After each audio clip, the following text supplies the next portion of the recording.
Hallo Leute, hier ist der Christoph von Beyond Pixels. Ich bin hier auf der Vienna Comic Con 2017 und ich sitze hier mit Scott Snyder. Charles Soule. I want to briefly talk about Dark Knight's Metal.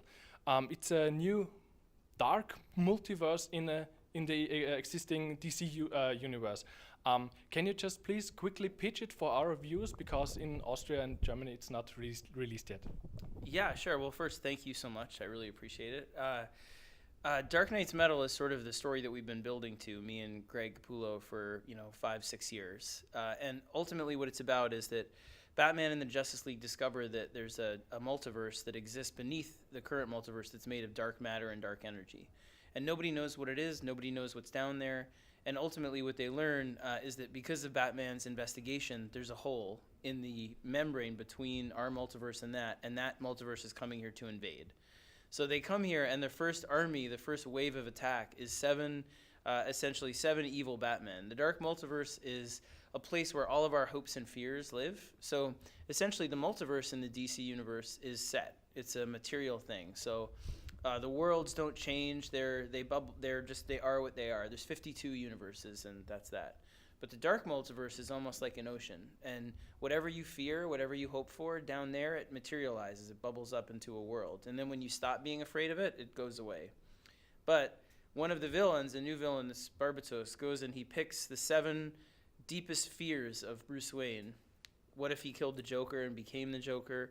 What if he's been too kind to Superman and not scared enough of him, and so a version of Batman where he takes the Doomsday virus and becomes, a huge monster to kill Superman. The 7 deepest fears that Bruce Wayne has, the 7 Dark Knights, this villain collects those and brings them here to attack the DC universe. So it's really, really fun. I'm very proud of it, and Greg and I are having a blast. It has kind of a different spirit than anything we've done, too, where we really want it to be something where we're inviting everybody to come in and celebrate sort of the big, over-the-top, bonkers storytelling that comics can sort of allow for. So it's very Kirby, Frazetta, sort of out of control, fun. So I'm really, really happy with it, and I hope you guys enjoy it. I'm excited it still isn't out here yet, and you get to read it in January, February. I refused to read the English ones because I wanted to be overwhelmed, I guess. So just to hear the pitch from you, it's like very exciting. Thank you. After how many years you have been working with Greg Capullo once again? And how is it to work again? Oh, it's great. It's great. I mean, it's funny because you develop friendships. Like Charles and I, he's one of my best friends. Like we're brothers. And when I developed metal, he helped me. Like we talked about it and all of it. Marvel would not be happy about. But that's how it is. We talk. It's always. Go ahead. Yeah, exactly what he said. Like, we're all friends. When you're good friends, you trade everything. And with Capullo, I mean, when we started, we didn't get along. He was very gruff. He's like, the art's more important. And I'm like, the story's more important. And then we just didn't get along at all. And then I was like, I had to call DC and be like, one of us might have to leave this book, And they were like, just calm down and talk to each other. And ultimately, it was his passion for storytelling, his passion to do the best pages possible that really just blew me away and made me realize what a special artist and also person he is. And well, he's still pretty gruff. He's still pretty great. He still looks like Sons of Anarchy. He's like, he's like motorcycle guy. He's great though. He is. Artists, I guess. Yeah, right. Artists. But he's like a brother to me. I mean, we've become nothing could hurt our friendship now. Where his wife and my wife, we're going to Vegas next week, and they're going to the spa together, and I'm going to gamble with Greg, and so it's a blast. I mean, the funny thing is, while he was going and doing Reborn with Mark Millar, and I was doing All-Star Batman, we still texted and talked every week. So it wasn't really a break for us because I was telling him what we were going to do in metal, and talking to him about the idea, and just we're friends. So I saw him a lot during the year, outside of comics, driving to his place and him coming here and meeting each other at different things. So I never felt like we took a break. It was just sort of like we didn't have a book coming out, at that time. But so we've never been better than we are right now in terms of the way we work together too. We're a pretty well-oiled machine. I write more outline for him than anybody else, where it's less script, it's less panels, it's more of a description of what happens, and then stay back and let him do it. So it's great. I mean, I'd work with him till I'm, an old man. So, and he's an even older man. So, Until you're an right, old man? that's right. I am Yeah, an old man. Old man. Right. Very This old. brings me right to the next question. I hope this is not the last Batman series you're gonna make, or is this somewhat of one of your last adventures with Batman, or are you going to continue with Batman? And how is this gonna fit in the rebirth timeline? It is something separate, or is it completely included? No, it's completely included. When it ends, when Metal ends, it affects the DCU in all kinds of ways. So it will have effects on all the books, and then it starts a new cycle of stories. So it's very much happening now, even though, I mean, because the books are double ship and everything, they have to kind of move on from it and then come back to it. So, but consider like what happens when Metal ends in March with the last issue. I'm doing a special issue in February that's co-written with Grant Morrison.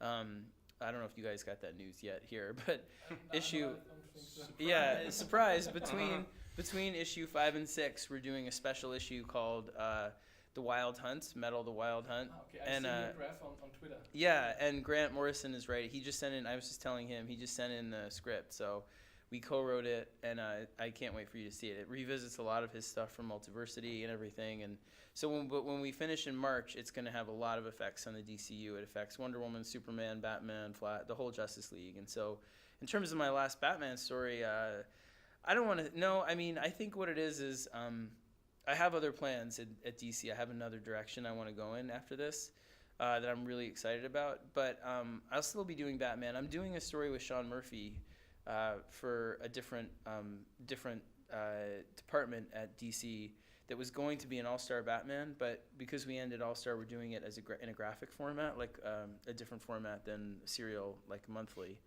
And it imagines young Bruce Wayne wakes up 25, 30 years in the future, and the whole world has changed. And so it's almost like it's how my Batman dies. So I'm doing a story with Sean Murphy about that. So I don't know if it'll be the last time I write Batman, but it's called Last Night, and it's gonna be sort of the end of if 0 Year was how our Batman was born, then this, and Metal is like about what Batman means throughout the universe, then this is sort of the way that we put him to rest in some way. So I'm very, very happy with it. Yeah. So it's kind of the whole You could do a sequel thing. to that called Tomorrow Night. I could tomorrow night. Yeah. Mm-hmm. Yeah. Next week. Whatever the. I don't know, next year, whatever. Anyway, brilliant ideas. Yeah. Great so ideas.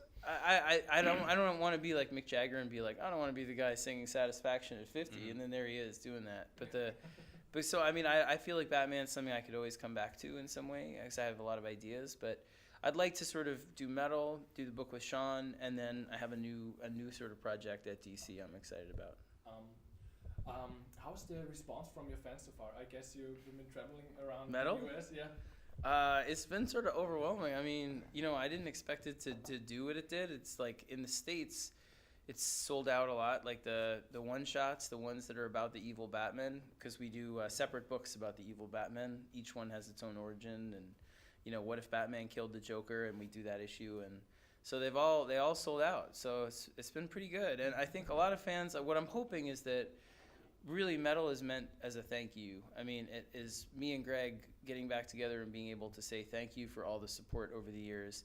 Can we, now that we have all the pieces, we have all the access to all of the superheroes and all the villains, can we almost have the biggest, craziest party with you guys ever and do nutty things and change stuff, and there's dark moments and it's personal, but can we also invite you in and say, this is how crazy comics can get. Let's have fun with Starro and Darkseid and everybody, at once. So it's meant as a love letter and as a thank you to be able to be like, let's rock out, this summer, or this, I guess here it's this winter, and just sort of remember how fun comics can be. So in the States, we had a lot of midnight release parties, and a lot of places had bands and stuff like that, and rock music, and we called all of them and ordered pizza. And so, I mean, I hope you guys will have fun with it here too, because it's meant to be an invitation to just remember how fun comics can be. I heard you have kids, and they are they excited that their dad is writing Batman and Dark Knight's Metal, and how well are they informed of the story? Do they know the end, or do you just keep it plain simple? serious and tell nothing. Well, my younger one is still so young, he doesn't quite understand. I think he's more of the mindset, he thinks you like drive to the Batcave in the morning and tell Batman what he's supposed to do and then, you know, leave. My older one is 10, Jack, and he wants to be a writer, so I share all of it with him. So he knows the end, and, you know, I told him I was what happens and how the Batman Who Laughs and Batman and the Joker, all this kind of stuff comes back in fun ways, and he's a great great kid. I love talking to him about it. So he'll grow up and take my job. He'll be better than me and then kick me out. I know. Okay, so we have another Snyder incoming. Yeah, he actually the other day, it was funny, he set up a little writing desk behind my desk and he was talking to me about ideas and he was like, Dad, I don't understand something. Bane, he was like, he always has those veins, like those tubes in the back. Why doesn't he just put them under his skin where Batman can't cut them all the time? And I was like, huh. You know, like, good idea, son. You know, so, yeah. I look, nothing would make me prouder than if he, you know, wound up being a writer and as long as he loves it, you know. But my wife is like a doctor, and she's always like, why doesn't anyone want to be a doctor? It's so safe compared. So we'll see. Because it's their perception is we pat around in our pajamas all day, you know. Which we do. Which we do. And drink beer and whatever. Yeah, well, here we are. Beer is tasty. So for the word rap for the end, did you guys saw Batman vs Superman? And Yep. yeah, We saw it together. We did. We saw okay. it together. What do you think about Batfleck? Oh, it's fine. It's a tough role. You know, I think playing Batman for any actor is probably really challenging, and he's doing a good job with it. He got big muscles. Looks really tough. Looks really strong. Yeah, it's the highest frequent comment I get. Yeah, Ben Affleck is not the body type to play Batman, and then I see the training scene and I think, yeah, that's Bruce Wayne. I don't know what you think about. It's just the big block you see in the animated series. Yeah. Yeah. Yep. Yeah, I mean, my favorite will always be Kevin Conroy in the animated series because it's big.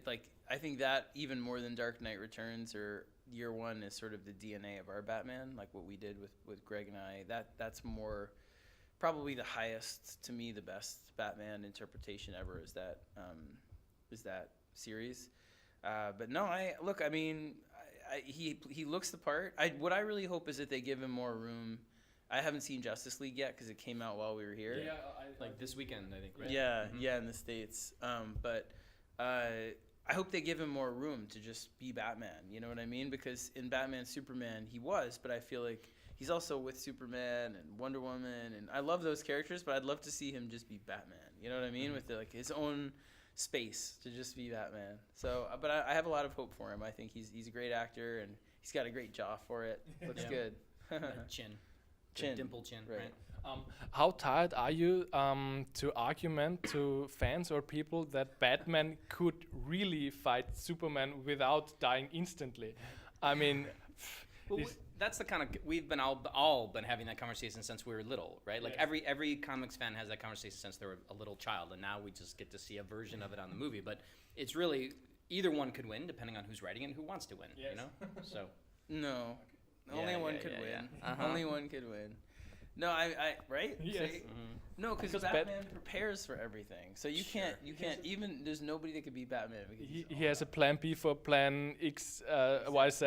Yeah, exactly. Yeah, And sure. then even if I always make that joke to him whenever it's like Avengers versus X-Men, who wins? Batman wins. Even if he's not in the fight, he wins. So anyway, So no, guys, yeah.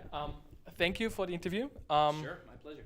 I hope you liked Vienna so far. Yeah, it's beautiful. It's a beautiful Is- city. Is it your first time in Vienna? Yeah. Okay. Are you able to sightsee a bit? Yeah, we went to bit? Schönbrunn Palace yesterday, which was Ah, okay. beautiful. And then we went to Belvedere in the Belvedere. morning. And we Mhm. went to. Plus we did other stuff. We ran down by The Danube, little but little Danube. Donaukanal. Yeah, yeah, that's did right. that. And we I don't know. went to what was it? We went to We did do Nach- something else. Nacht- Oh, Nash Naschmarkt. Market. That was That fun. was great. In St. Stephen's Cathedral. So we're seeing Okay, all we the saw a tourist lot. things, all the tourist Yeah, stuff. we've done a But lot. it's beautiful. It's We're really gonna go. beautiful. We want to gamble tonight. Yeah. That'd be good at Casino Weir. Wien? Wien? Yeah, yeah. It's like around the corner, I think. Yeah. Yeah. What else? What would you recommend doing? that we haven't- You're just very close to the Wiener Würstelbrater. It's just like a I guess, carnival. The amusement park with Yeah, the big Ferris wheel? yes. Famous, right? From Yeah. Third Man, that one? Yeah. Very famous. I would suggest that. Or Yeah. the Danube Island. It's just like Oh, an yeah. island Last night I heard about Danube within Island. the Danube, and the new Danube, it's like our little paradise. Yeah, Oh, yeah? other Okay. people have told me that too. Danube Island's supposed to be gorgeous. Yeah, but the temperatures are not right at the moment. Yeah, It's colder still. I feel it's Yeah, colder in New York. So. Once again, thank you for the interview. Danke Leute fürs Zuschauen und wir sehen uns beim nächsten Mal. Ciao, Baba.